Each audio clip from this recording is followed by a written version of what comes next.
আসসালামু আলাইকুম এভরিওয়ান। বাবার সাহেব গল্পের তৃতীয় পার্ট। তো চলো বেশি কথা না কইয়া গল্প শুরু করা যাক। বাবাই, আমি তোমার গাছ হয়ে প্রমিস করছি, তুমি কাউকে মম বলতে না বললে কাউকে মম ডাকবো না। বাবাই, তুমি মরার কথা বলো না আর কখনো। তুমি না আমার বাবাই। বাবাই, তুমি কাঁদছো কেন?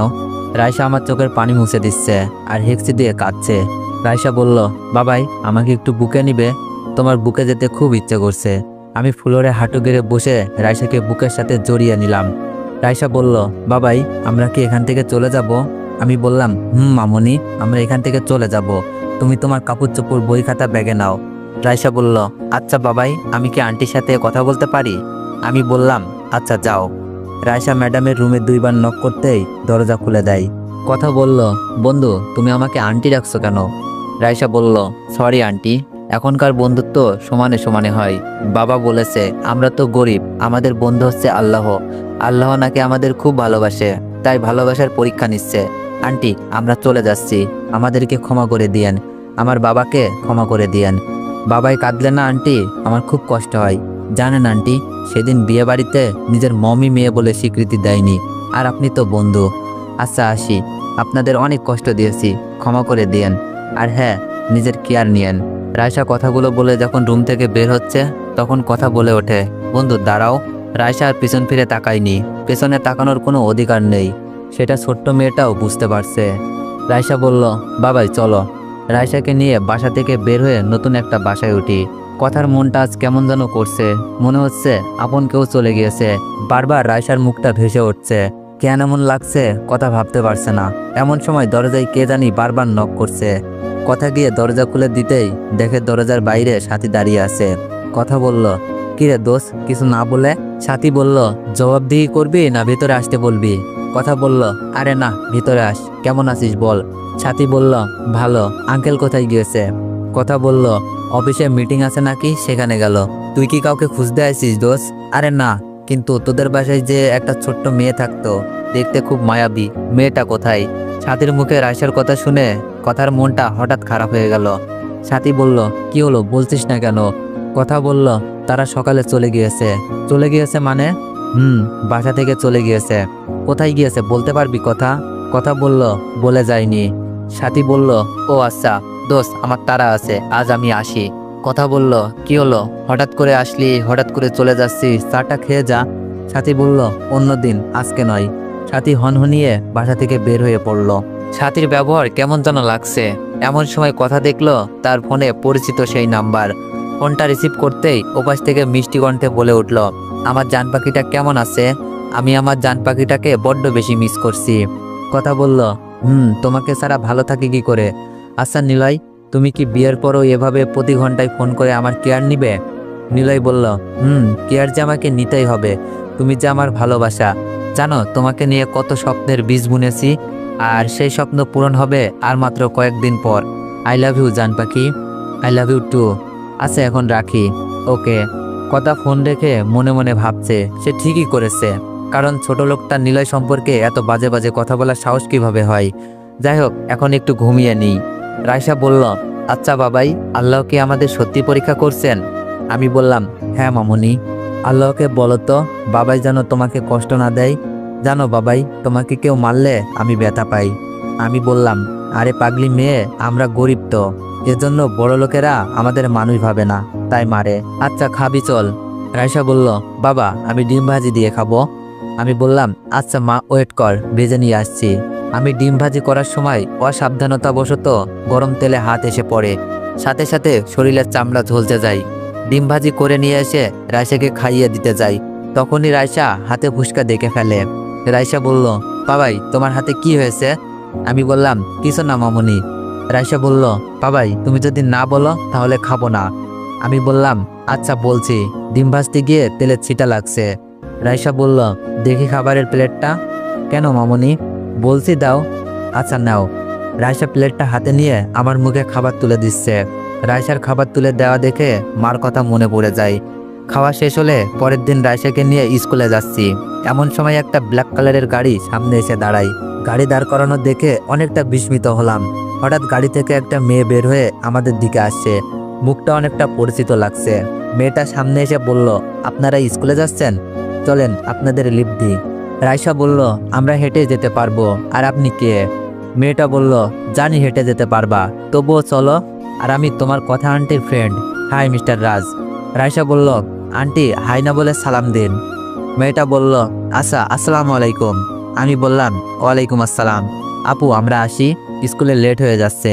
মেয়েটা বলল, এই যে মিস্টার রাজ, আপনি আমাকে আপু কেন ডাকেন? সাথী বলে ডাকবেন, সাথী, নইলে পা ভেঙে দিব। এখন গাড়িতে ওঠেন।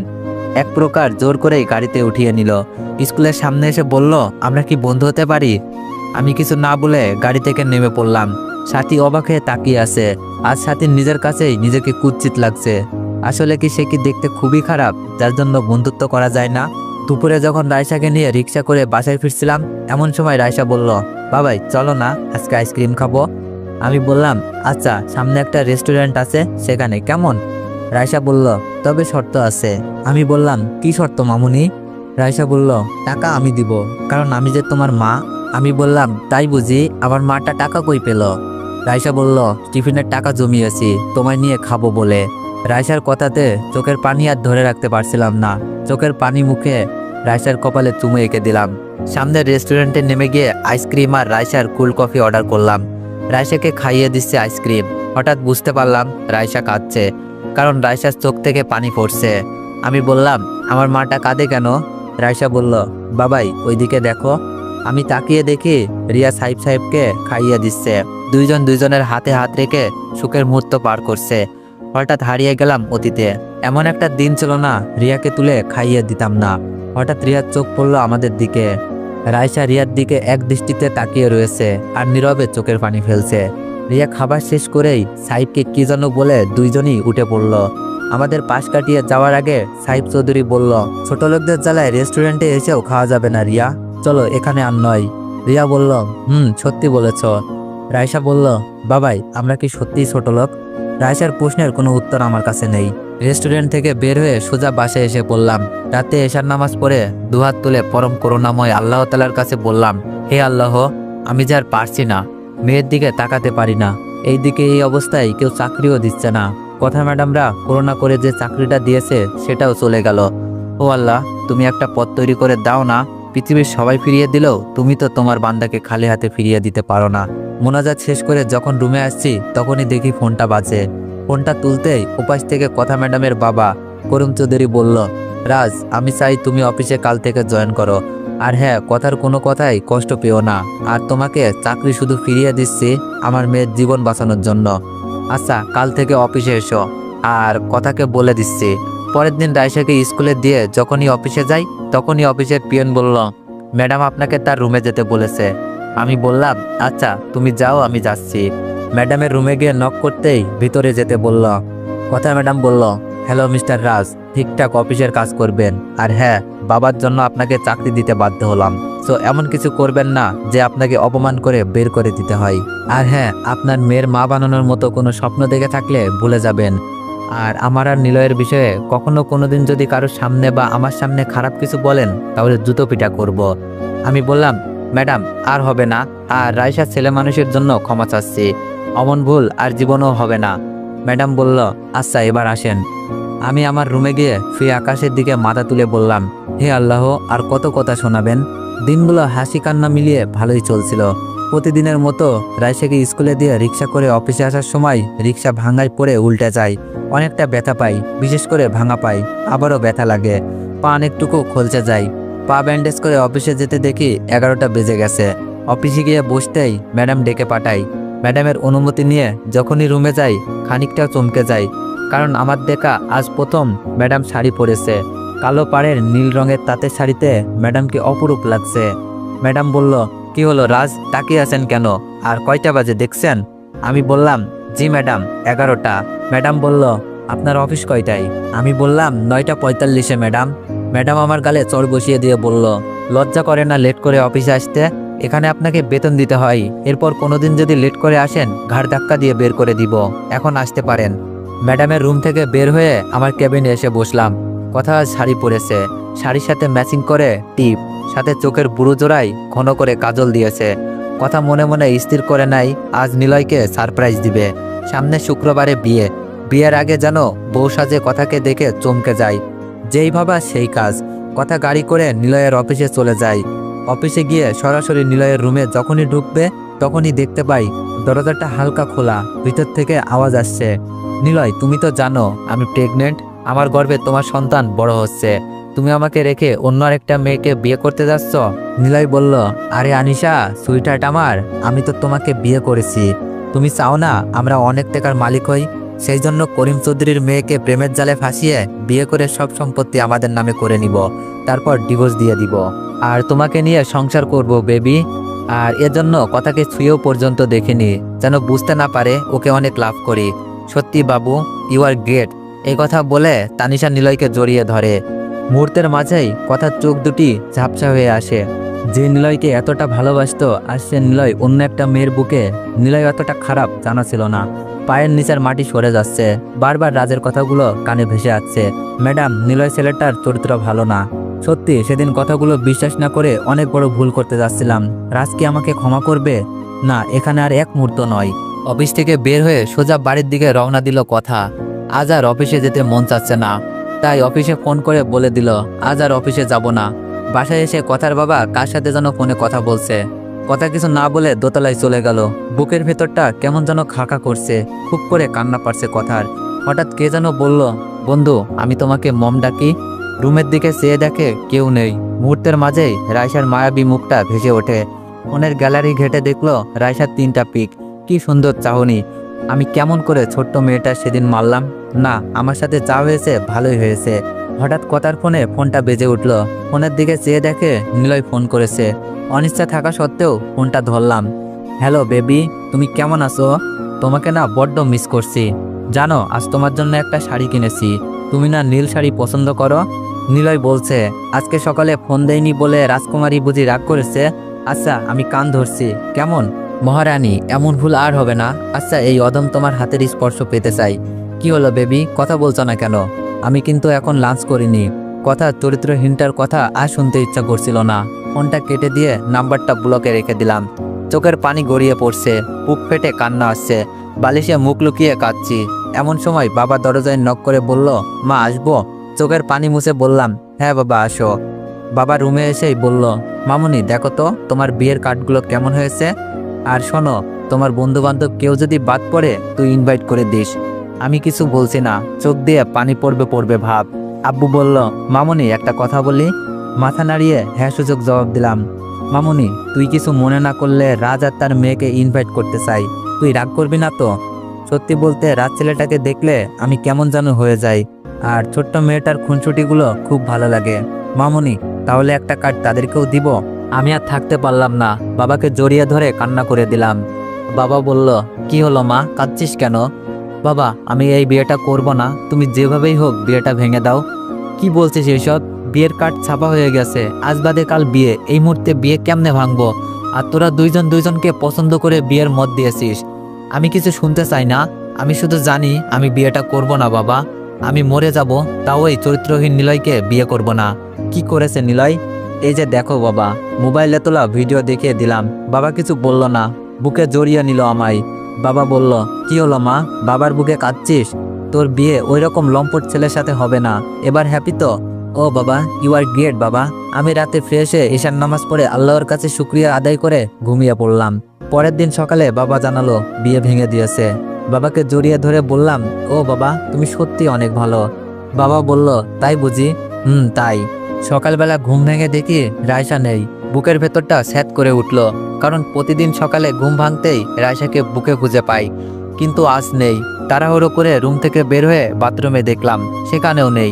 আমি বাম পাটা ভালো করে নাড়াতে পারছি না, সেই দিন ভাঙা পায়ে ব্যথা পেয়েছিলাম, পাটা অনেক ফুলে গিয়েছে। এইদিকে রায়সাকে কোথাও খুঁজে পাচ্ছি না। কয়েকটা ডাক দিলাম, তারপরেও রায়সার কোনো সাড়া নেই। খুব ভয় হচ্ছে, রায়সার কিছু হলে আমি বাঁচব না। হঠাৎ কিচেনে কিছু পড়ার আওয়াজ হলো। তাড়াহুড়ো করে কিচেনে গিয়ে দেখি ময়দা দিয়ে কিচেনের অবস্থা শেষ। কলেজার টুকরাটাকে দেখলাম রুটি বানানোর চেষ্টা করছে। আমি দরজায় দাঁড়িয়ে আছি, এইদিকে কোনো ভ্রুক্ষেপ নেই, সারা শরীরে ময়দা ছড়াছড়ি। আমি বললাম, রায়সা মা আমার এখানে কি করছো? রায়সা বলল, কথা বলো না তো, দেখো না বাবাইয়ের জন্য রুটি বানাচ্ছি।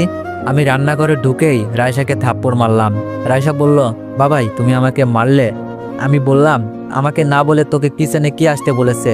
আর গ্যাসের চুলা জ্বালাইছিস?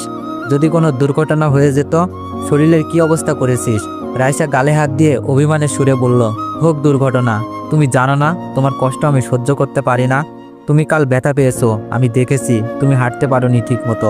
আর এই শরীর নিয়ে সকালে নাস্তা কিভাবে বানাবে? তাই আমি নাস্তা বানাতে এসেছি। কিন্তু দেখো বাবাই, আমি রুটি বানাতে পারছি না।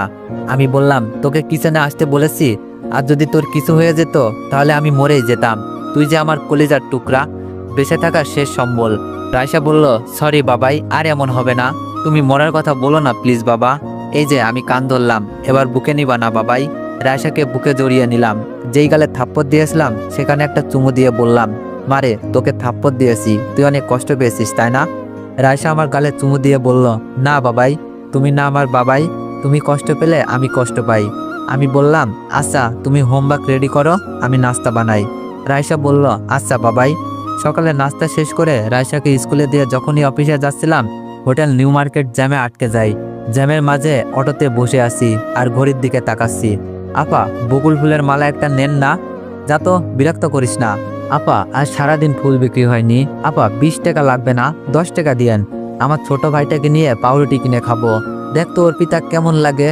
এইসব টোকাইদের জ্বালায় রাস্তাঘাটে বেরো হওয়া যায় না। যাও তো, আমার ফুল লাগবে না। ড্রাইভার, গাড়ির লুকিং গ্লাসটা তুলে দাও। এই সাথী, দেখ তো, অটোতে সেই দিন কথার বার্থডে পার্টিতে গান গাওয়া ছেলেটা না? ড্রাইভার, কাজ নামাতো দেখি। দোষ রাজ, তুই আমার গাড়ি করে যা, আমি অটোতে করে যাব। সাথী গাড়ি থেকে নেমে পড়ল। এইদিকে আমি গাড়িতে বসে ভাবছি, যতক্ষণ গাড়িতে বসে আছি ততক্ষণ হাঁটলেও অফিসে পৌঁছে যেতাম।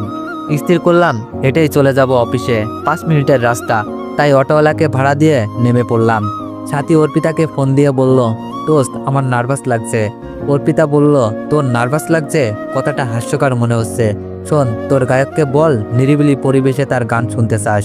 সাথী বলল, আচ্ছা দোস্ত, ধন্যবাদ। সাথী ফোন রেখে যখন আমাকে ডাক দিবে এমন সময় সাথী দেখলো ফুলওয়ালা সেই মেয়েটা আমার কাছে। আমি হেঁটেই রওনা দিচ্ছি, হঠাৎ পিছন থেকে বলল, স্যার একটা ফুল নেন না, ম্যাডামকে দিবেন, ম্যাডাম অনেক খুশি হবে। মাত্র 20 টাকা স্যার। আমি পিছন ফিরে দেখি একটা মেয়ে 10 বছর হবে, সাথে একটা ছোট্ট ছেলে বয়স 6 হবে। মেয়েটা উস্কো খুস্কো চুল। আমি মেয়েটাকে বললাম, আপু তোমার ম্যাডাম নেই তো? মেয়েটা বলল, স্যার নেন না, 10 টাকায় দিব। আজ সকাল থেকে একটা ফুলও বিক্রি করিনি। নেন না স্যার, 10 টাকা দিয়েন, ভাইরে নিয়ে পাউরুটি খাওয়াবো। সাথের রাগ হচ্ছে, এই ঝামেলার জন্য রাজের সাথে কথা হচ্ছে না। অনেকটা দূর থেকে দেখছে রাজকে। মেয়েটা বলল, স্যার নিবেন না? আমি কিছু বলছি না। মেয়েটা তার ছোট ভাইকে নিয়ে চলে যাচ্ছে, হয়তো আবার কাউকে বলবে। একটা ফুল নেন না ভাই, খুব খিদে লাগছে। আমি বললাম, এই যে আপু কোথায় যাচ্ছ? আমি ফুল কিনবো। মেয়েটা পিছন ফিরে তাকালো, মুখে হাসির ঝিলিক। মেয়েটা বলল, কয়টা নিবেন স্যার? আমি বললাম, একটাও না। মেয়েটার মুখ মুহূর্তেই আষাঢ়ের আকাশের মতো হয়ে গেল। আমি মেয়েটাকে বললাম, চলো, আগে তোমাদের খাওয়াবো, তারপর ফুল নিব। সামনে একটা হোটেলে নিয়ে গেলাম। ওয়েটার ওদেরকে দেখেই বলল, যাও যাও, এখানে কেন আছ? মেয়েটা তার ভাইকে নিয়ে চলে যাচ্ছে। আমি বললাম, এই যে ভাইয়া, ওরা খেলে আপনার কোনো সমস্যা? আর ওদের টাকা আমি দিব। ওয়েটার বলল, সরি স্যার। আমি বললাম, খাবার মেনুটা দাও। খাবার মেনুটা দেখে বিরিয়ানি অর্ডার দিলাম। ছোট্ট মেয়েটা তার ভাইকে খাইয়ে দিচ্ছে, আর আমি তাকিয়ে তাকিয়ে দেখছি। বোনটা একবারও বিরিয়ানি মুখে দেয়নি। মনে হচ্ছে ভাইয়ের খাওয়ার মাঝেই সে নিজের খাওয়ার স্বাদ ভোগ করছে। আমি 1 প্লেট আর 1 প্যাক বিরিয়ানি নিয়ে মেয়েটার মুখের কাছে ধরতেই দেখলাম মেয়েটার চোখ দিয়ে পানি পড়ছে। আমি বললাম, কি হলো, কাঁদছিস কেন? মেয়েটা বলল, স্যার আপনাকে ভাইয়া কইয়া ডাকি? আমি বললাম, আমি তো তোর ভাইয়াই হই। আচ্ছা এবার হা কর। মেয়েটা বলল, জানো ভাইয়া, জীবনে প্রথম বিরিয়ানি খাইলাম। আগে শুধু নামই শুনেছি। তুমি অনেক ভালো মানুষ। এইদিকে সাথী রেস্টুরেন্টের একপাশে সব দেখছে। হঠাৎ ছাতের পাশে থাকা একটা মেয়ে তার বলে উঠল তার বান্ধবীকে, তোস দেখ, প্রকৃত মানুষ। এইসব ছেলেকে যেই মেয়ে জীবনসঙ্গিনী হিসাবে পাবে সেই ভাগ্যবতী। সাথী মনে মনে বলছে, এই যে আপু, চাইয়া থাইকা লাভ নাই, ওইটা আমার। এইদিকে মেয়েটা তার ছোট্ট ভাইকে খাইয়ে বিল দিয়ে বের হতে সময় বলল, আপু তোমার নাম কি? মেয়েটা বলল, রিক্ত, আর ছোট ভাইটা নাজমুল। আমি বললাম, আচ্ছা আপু, আমার অফিসে যেতে লেট হয়ে যাচ্ছে, এই টাকাটা রাখো। আর তোমার বাসা যখন এখানেই, আবার দেখা হবে। অফিসে আসতে আসতে 5 মিনিট লেট হয়ে যায়। অফিসে গিয়ে বসতেই কথা ম্যাডাম ডেকে পাঠালো। আমি একটু খুঁড়িয়ে খুঁড়িয়ে ম্যাডামের রুমে যেতেই ম্যাডাম বলল, এ কি, তোমার পায়ে কি হয়েছে? আমি বললাম, তেমন কিছু না, সামান্য ব্যথা। আর এই যে ম্যাডাম আপনার ফাইল, সব কাজ কমপ্লিট। কথা ম্যাডাম বলল, আচ্ছা বলো না কি হয়েছে পায়ে? আর সমস্যা থাকলে ফোন করে বললেই হতো অফিসে কেন আসলে। আমি বললাম, ম্যাডাম এটা তো সরকারি অফিস বা নিজের অফিস নয়, কথাগুলো আপনিই বলেছিলেন। কথা ম্যাডাম কিছু না বলে মাথা নিচু করে ফেলে। আমি নিজের ডেস্কে এসে পড়ি। কথা রুমে বসে বসে প্রজেক্টে কাজ করছে। এমন সময় দেখে ফোন বাজছে। ফোনটা তুলেই উপাস থেকে মেয়ে কণ্ঠে বলল, হ্যালো কথা চৌধুরী, আপনার মেয়ে পরীক্ষায় ফার্স্ট হয়েছে। আপনি রায়সাকে নিয়ে যাওয়ার সময় মার্ক লিস্ট নিয়ে যাবেন। তার বাবার ফোন অফ পাচ্ছি। কথা ফোনটা রেখেই গাড়ি নিয়ে রায়সার স্কুলে চলে যাই। কেমন জানি সত্যি সত্যি মার ফিলিংস হচ্ছে। কথা প্রিন্সিপাল ম্যামের রুমে বসে আছে। কথা চৌধুরী, আপনার মেয়ে সত্যি হাজারে একটা। ক্লাসের শৃঙ্খলা থেকে শুরু করে সব কিছুতেই ফার্স্ট। আমাদের স্কুলে এই বছরে শ্রেষ্ঠ শিষ্টাচার পুরস্কার আপনার মেয়েই পেয়েছে। ছোট্ট হয়েও বেস্ট অফ লাক। কথা বলল, ধন্যবাদ ম্যাম। রায়সা কথার কুলে বসে বসে সব শুনছে। কথা রায়সাকে নিয়ে স্কুল থেকে বের হতেই রায়সা বলল, আন্টি আপনাকে একটা কথা বলি। কথা বলল, হ্যাঁ মামনি বলো।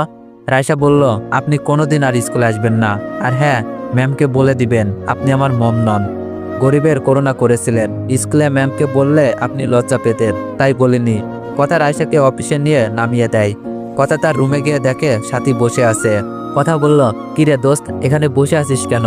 সাথী বলল, দোস্ত আমাকে একটা উপকার করতে হবে। কথা বলল, কি উপকার? সাথী বলল, প্রমিস করবি? কথা বলল, আগে বল কি বলবি? সাথী বলল, দোস্ত আমি রাজকে ভালোবাসি, আর তুই রাজকে বলবি সাথী তোমাকে ভালোবাসে। বলবি বল। জানিস ওকে আমি সত্যি অনেক ভালোবাসি। তো এভরিওয়ান, নেক্সট পার্ট খুব তাড়াতাড়ি আসবে, সবাই অপেক্ষা করুন। আর ভিডিওগুলো বানাতে অনেক কষ্ট হয়, তো তোমরা তেমন সাপোর্ট করতেছো না। তোমাদের যত বেশি সাপোর্ট পাইবো তত ভিডিও বানানোর আগ্রহ থাকবে। তো তোমরা যারা যারা এখনো সাবস্ক্রাইব করনি সবাই চ্যানেলটিকে সাবস্ক্রাইব করে দিও। ধন্যবাদ।